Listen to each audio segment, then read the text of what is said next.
আসসালামু আলাইকুম। আর কিছুদিন পর বাসায় অনেক মেহমান আসবে। তার জন্য আমার আম্মু আর খালা চলে গিয়েছিল বাজারে। অনেক কেনাকাটা বাকি। তো ১ম এই তারা হচ্ছে মাছ কিনতে গিয়েছিল। মাছটা সবার আগে কিনেছে কারণ হচ্ছে আপনার মাছ আগে হচ্ছে কোটা বাছা লাগে। তারপর হচ্ছে আম আরও অনেক কাজ বাকি আছে। তো বাজারে যদি দৌড়াদৌড়ি করতে হয় তাহলে সেই কাজগুলো করতে পারবে না। তো কালকে গিয়েছিল বাজারে। বাজার থেকে অনেক রকমের মাছ কিনে এনেছে। এখানে চিংড়ি মাছের দেখুন, চিংড়ি মাছের যে সামনের শুঁটটা আছে না? এটা তো আরেকটু বড় হলে খাওয়া যায়। তো আমার বোন সেটাই দেখাচ্ছিল, "দেখ আপু, এখানে চিংড়ি মাছের শুঁটটা কত বড় হয়ে গেছে।" তো হচ্ছে আর এখানে ইলিশ মাছ এনেছিল। ইলিশ মাছ খুবই কম এনেছে। ইলিশ মাছের যে দাম, বাপরে বাপ!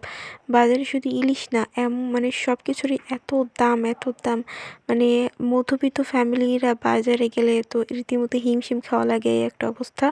তারপরে যে পাবদা মাছ এনেছিল। তারপরে হচ্ছে আপনার এটা সমুদ্রের কী মাছ আমি জানি না। তবে এই মাছটা হচ্ছে টমেটো দিয়ে আলু দিয়ে চচ্চড়ি করলে অনেক বেশি মজা লাগে। আর ২ টা সোনালী মুরগি এনেছিল। আর সোনালী মুরগিরও প্রচুর দাম বাজারে।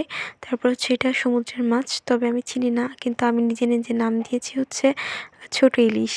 আর এটা তেলাপিয়া। এটা তেলাপিয়া হচ্ছে বাসার জন্য। আমরা বাসায় প্রতিদিন আর কি মাছ তো আমাদের থাকা লাগবেই, না হলে চলে না। তো তেলাপিয়া মাছটা আমরা প্রতিদিন খাই। তেলাপিয়া মাছটা আমাদের খুব ভালো লাগে খেতে।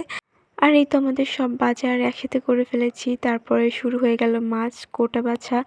এখানে আমার ছোট বোন হচ্ছে উম চিংড়িগুলা বাছতেছিল, আর এখানে ছোট খালা এই পাবদাগুলা বাছতেছিল। তো পাবদা মাছ কিন্তু ভীষণ মজা লাগে। বেশি মজা লাগে হচ্ছে পাবদা ভুনা করলে। আমার আম্মু যদি রান্না করে, সেই ভুনাটা তো আরও বেশি মজা লাগে। তারপরের দিন হচ্ছে আর কিছু শুকনো বাজার করা ছিল, সেগুলো এনেছিল। আর সামনে এই যে আমাদের পুচকু বাজি, হ্যাঁ, অনেক চঞ্চল। তো আর এখানে আমাদের পুরো বাজার, আরও অনেক বাজার করার আছে। তো ওইগুলো আমার মামাকে দিয়ে করাবে, কারণ আমার আম্মু একা একা আর এত কিছু করে পারতেছে না।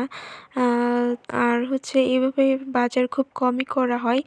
মানে এত বাজার একসাথে খুব কমই করা হয়। তো আল্লাহ হাফিজ, সবাই ভালো থাকবেন।